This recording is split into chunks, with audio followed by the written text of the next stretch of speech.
Hello guys, అందరికీ నమస్తే. పొద్దుగాల లేచి బ్రష్ చేసి మన ఆటో వల్ల పనిచేసేటట్టు ఉండదు. పొద్దున్నే లేచి ఆటో తీయాలి కదా, అందుకే పొద్దున్నే లేచి ఆటో తీసి మన బాడీకి ఛాయ్ తాగందే బండి స్టార్ట్ చేయలేము అని ఛాయ్ బండి దగ్గరికి వెళ్ళా. ఒక ఛాయ్ తాగుతుండగానే కస్టమర్ అయితే వచ్చాడు, దేవనగర్కి వెళ్ళాలని చెప్పి. సరే అని చెప్పి కస్టమర్ని ఎక్కించుకొని దేవనగర్కి అయితే వెళ్ళాను. మధ్యలో సౌండ్ అయితే వచ్చింది, అందుకే మెకానిక్ షాప్ దగ్గరికి అయితే వచ్చేసాను. మెకానిక్ అన్న వచ్చేసి కుట్టుకోపోయింది తెచ్చుకోపో అని చెప్పాడు. అలాగే బూటు కూడా తెచ్చుకో అని చెప్పాడు. గుట్టుకతో పాటు బూటు కూడా తెచ్చుకున్నాను. టైర్ దగ్గర సౌండ్ వచ్చిందని చెప్పా కదా, అది ఇదే. దీనివల్లనే ఇది పోవడం వల్ల సౌండ్ అయితే భారీగా వచ్చింది. దాని అయితే ఫిట్టింగ్ అయితే చేసేసాడు. నెక్స్ట్ వచ్చేసి ముందర ఫ్రంట్ బ్రేక్ అయితే పడడం లేదు, చాలా రోజులైంది. చేపిద్దాం అనుకొని చేపిలేదు. అలాగే చెప్పాను, చేస్తలే అని చెప్పాడు.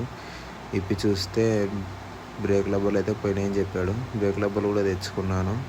బ్రేక్ రబ్బర్ వేసే గ్యాప్లో బ్రేక్ ఆయిల్ మొత్తం కారిపోయింది, అందుకే బ్రేక్ ఆయిల్ కూడా ఒకటి తీసుకున్నాను. ఈరోజు కిరాయి అయితే ఏం జరగలేదు, ఎందుకంటే రిపేర్ వచ్చింది కదా, సరిగా తోలలేదు. ఇంకా ఉంటా, బాయ్ ఫ్రెండ్స్.